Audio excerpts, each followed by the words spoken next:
Welcome to an episode of r/malicious compliance, where we share stories of people conforming to the letter, but not the spirit of a request. Sit back and enjoy these stories, and at the end of this video, make sure to like and comment, and definitely subscribe if you have not already done so. Enjoy.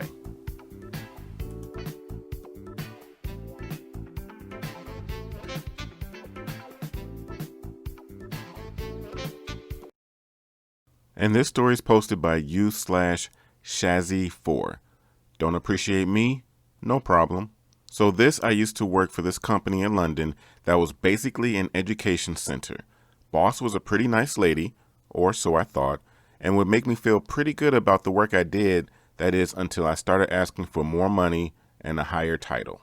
In all fairness, I should have seen the red flags in the first week of work when I saw there were only 2 other people apart from me working in the entire organization. Basically, I was taken on board as a junior administrator and did the work of a senior administrator, a receptionist, a recruiter, a manager, and also a tutor, all because my boss was too stingy and wouldn't pay others to do it because she figured I was good enough to do so. I would also sometimes be told to clean the office, like with literal sponges. I needed the money, and so I didn't complain, but it started getting to a point where I would be given work to take home and not get paid for it. I would also not get paid for months and would practically have to beg my boss to pay me my salary. She would call me into her office every 10 minutes and have unnecessary and hour-long rants about other people in the industry repeating the same things over and over, and then complaining about how I wasn't meeting deadlines. She got extremely petty about the fact that I pointed out how long I was standing in her office and listening to her rants, and that I could have been using that time more productively instead. I couldn't even go for lunch, and she didn't like it when I asked if I could. It got to a point where I asked her if she could actually get someone to help me out, and she kept bringing in apprentices who would spend 75% of their time on their phones, and when any competent person would apply, she'd fire them within a week because she didn't want to pay them. So all the paperwork that they were supposed to complete within a week would be dumped on me. I then decided to start making my life easier by putting systems in place, such as transferring databases to cloud so I could access from anywhere, putting forms online in Word format so they could be filled, creating a portal to help students upload their work online instead of using paper. I managed the company 95% of the time, as my boss would leave for hours for family time, and I would then put on all these roles and complete all my tasks. It became too much for me. My partner got upset too because I spent so much time working, and he said that it would be understandable if I were getting paid for it, but I wasn't. He was hell-bent on making me leave and kept arguing with me because I was taking all this crap and still saying, I can't just leave. She needs me.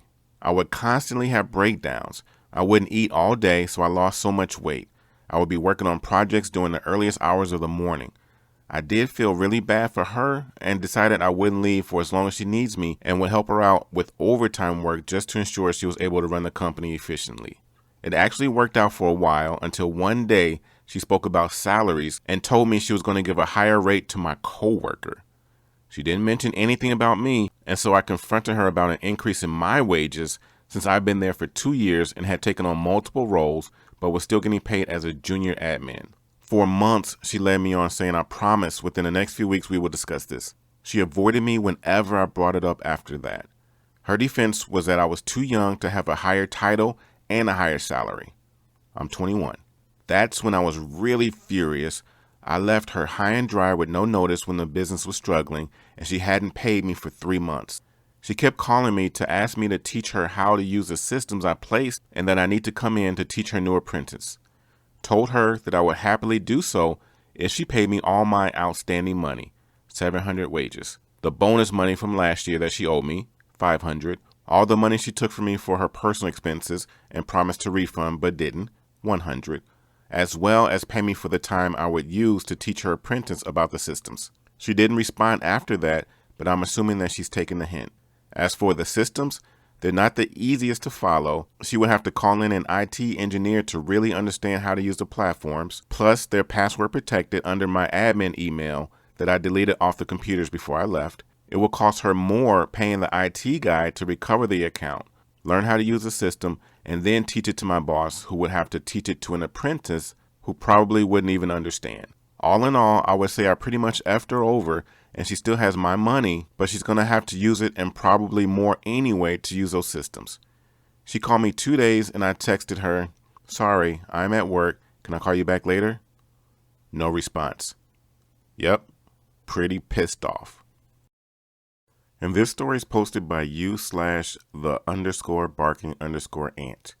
Video conferencing. When my company had us start working from home, we started doing our team meetings via Skype. Our manager told us we didn't have to use our cameras, we could just be on audio. All of a sudden, she decides that now every has to be on video because she likes to see us. Whatever, she's just someone who says one thing and then does something totally different. For instance, she tells us to double check our time cards on Friday mornings and correct any mistakes, but then checks them daily and sends you a message saying that something is wrong on your card. If you remind her that she told you to check on Fridays and the day is only Wednesday, she gets all pissy and says, "Well, there shouldn't be any mistakes anyway, so I'm telling you now." And then reminds you to always check on Fridays. It's very frustrating. Anywho, I was kinda irritated about the whole change of whim regarding the video camera, so I had to comply, but I threw in a curveball. I bought a Pennywise clown mask online and wore it to the next meeting. The look on her face when I showed up on camera was priceless. She was so unnerved. Partway through the meeting, she was so distracted, she said, "Jennifer, that mask is really disturbing." I shrugged my shoulders and said, "I didn't have time to do my hair or makeup." She just glared into the camera, then moved on. I'm sure she's going to address the mask offline and tell me I can't wear that anymore because it's unprofessional. But I'm telling you, it was worth it just to see the look of shock, then irritation, then her trying to ignore it, and finally being totally flummoxed and distracted. LOL. Viva la resistance. And this story is posted by u/unicorn space station. Lady didn't do her math and asked for less money. I obliged. This conversation occurred after Lady, let's honor the tradition and call her Karen. Sorry, actual Karens of Reddit. After Karen called in the evening with all service down. We found a problem and scheduled a tech dispatch for morning 2 days later. Karen was rude throughout the interaction. "So you're going to give me my money back for the time without the service, right? We can certainly offer you some adjustment. I can credit your account with $5 flat rate for each day without service, including today and the day the issue is going to be resolved. So for 3 days, that would be $15. "Oh, hell no. I paid a fortune for your service, and measly $5 per day ain't going to cover it. Is this how you treat your loyal customers? Do you think this is fair? Shove your flat rate up your butt and give me back when I'm actually paying for your darn services." Well, I was fairly certain that she is not paying us $150 per month. Just very few customers do, and I knew what services she had, so I was happy to oblige with a huge grin on my face. "I'm sorry, Karen. Of course, if you prefer, I can calculate the exact amount for you. I'm pulling up the bill as we speak." In a sarcastic tone, "Yeah, great. Now you're finally doing what was supposed to happen in the first place. Good job."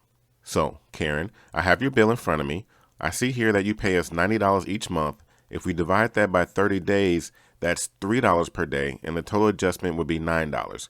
Would you like to go back?" Was going to offer the original 15, but got cut off. "Oh, F you, you smart butt piece of spit.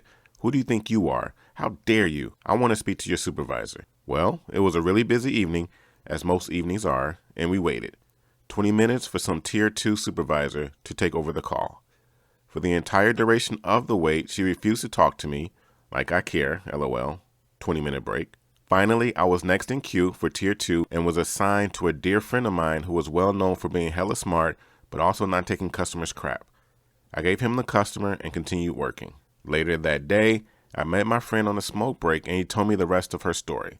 Yeah, she was like Angel when she got to me. They often are to seem more credible, like they are the victims. Told me you were rude, blah, blah, blah, and that you offered her 15 and then refused to give it to her. He, OFC, knew what happened. We give them brief recap. So I told her that while agents can give flat rate adjustments to streamline the process, I, as a supervisor, need to adhere to the rules more strictly, and $9 is the fair and only adjustment I can offer. She said that's fine because she doesn't care about the money. She wanted to help us improve our customer service by kindly letting us know about a rude agent in our ranks. So yes, after more than half an hour on the phone with us, she walked away with $9 and we laughed about this one for a long time. Those were 3 great stories. To hear the best stories of the week, click on the video in the top left-hand corner. To hear more Reddit stories all related to what you just heard, click on the video in the top right-hand corner. If you have not already done so, click on the subscribe button in the bottom right-hand corner. Once again, this is TNA, Top Notch Audio. Thank you for listening and have yourself a great day.